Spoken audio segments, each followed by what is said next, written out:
Namaskar, welcome back to my channel Decoding Life. If you like my video, kindly subscribe it and hit the bell icon so that you get the notification of my new videos. Wise man के पास जाना हमारा निरंतर बढ़ता जा रहा था।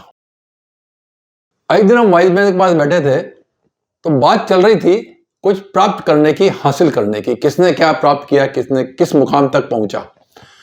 तो wise man ने एक बहुत सुंदर बात कही।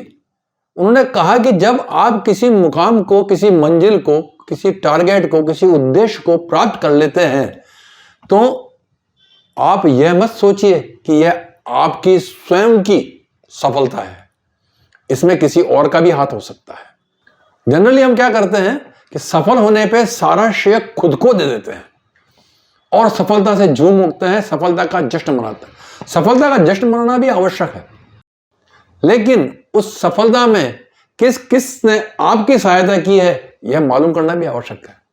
कुछ तो क्या होते हैं, देखे हुए होते हैं, आपको दिख रहा है कि यह मेरी मदद कर रहा है, मेरे कार्य में मेरा साथ दे रहा है। और कुछ ऐसे होते हैं जिसे कि हम बोलते हैं ना साइलेंट, शांत, चुपचाप, आपको पता नहीं है कि कौन आपके हक में दुआ कर रहा है और आपकी सफलता का वो भी भागीदार है जिसने आपके हक में दुआ की है। और अगर आपको नहीं पता और आपने उससे विपरीत व्यवहार किया तो आपको कष्ट होता है। वाइज मैन ने कहा, इसकी भी मैं आपको एक कहानी सुनाता हूं कि एक बाप और एक बेटा एक नाव में कहीं जा रहे थे, तूफान में फंस गए और उनकी नाव जो है वो बहुत दूर भटक गई और नाव जाके टूट गई। तूफान में नाव के भी टुकड़े हो गए और आगे एक वीरान निर्जन टापू में दोनों पहुंच गए। तो दो टापू थे, एक टापू पे बेटा पे चला गया, एक टापू पे बाप चला गया। पिताजी ने कहा कि ऐसा करें, अपन दोनों टापू पे को संवारते हैं, अपन दोनों टापू को अच्छा करते हैं, तो हो सकता है कि यहाँ की हरियाली देख के कोई आता जाता नाविक आकर्षित हो जाए और हमें इस जगह से निकाल ले। बेटे को बात पसंद आई, लेकिन साथ ही पिताजी ने बेटे को कहा कि देख, ये जो काम करेगा ना, इसके साथ ईश्वर का नाम लेना ना भूलना। ईश्वर का नाम हमेशा लेते रहना, क्योंकि ईश्वर ही है जिसने हमें तूफान से बचाया के यहां डाला है। बेटा बोला, पिताजी ईश्वर होते तो वो हमारे को बचा लेते ना, हमारे को निर्जन टापू में क्यों भेजते, हमारे को किनारे लगा देते। पिताजी ने कहा, नहीं, इसमें भी इसकी कोई सीख होगी, उसने कम से कम बचा तो दिया ना हमको। बेटे ने मान ली। दोनों अपने अपने टापू में रोज ईश्वर से दुआ करते और अपना अपना काम करते। कुछ दिनों बाद बेटे वाला टापू तो हरा भरा हो गया और पिताजी वाला टापू है उसमें कुछ न तो उगता था न कुछ होता था।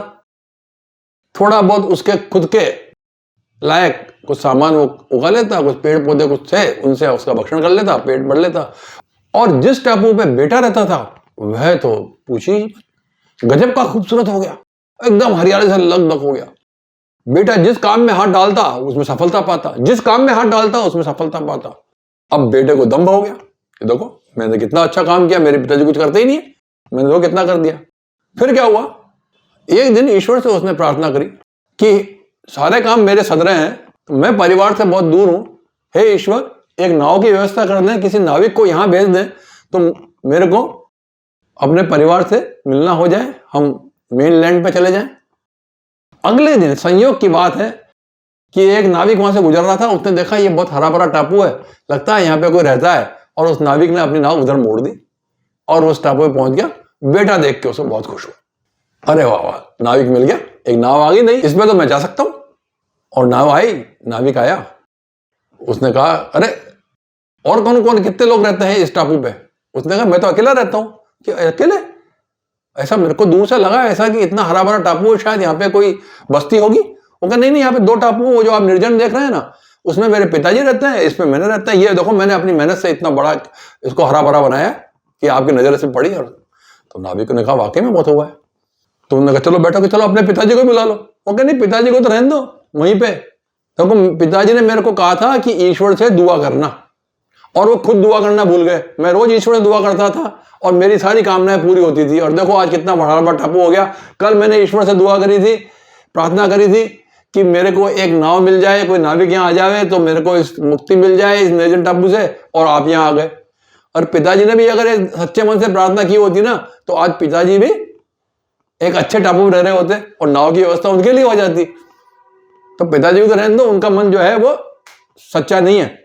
मेरी ही भक्ति में भाव है, मैं ही ईश्वर से जो कुछ मांगता हूं, ईश्वर मेरी कामना पूर्ति करता है, उनकी कामना पूर्ति नहीं करता। इतना करके जैसे ही वो नाव पे बैठने लगा, आकाशवाणी हुई, पुत्र अपने पिता को भी अपने साथ लेके जाओ।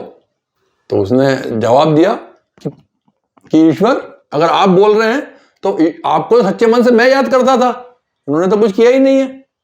तो पुनः आकाशवाणी हुई कि पुत्र तुम इस गलतफहमी में जी रहे हो कि तुम्हारी दुआओं को मैं सुन रहा था, मैं तुम्हारे पिताजी की प्रार्थना को सुन रहा था।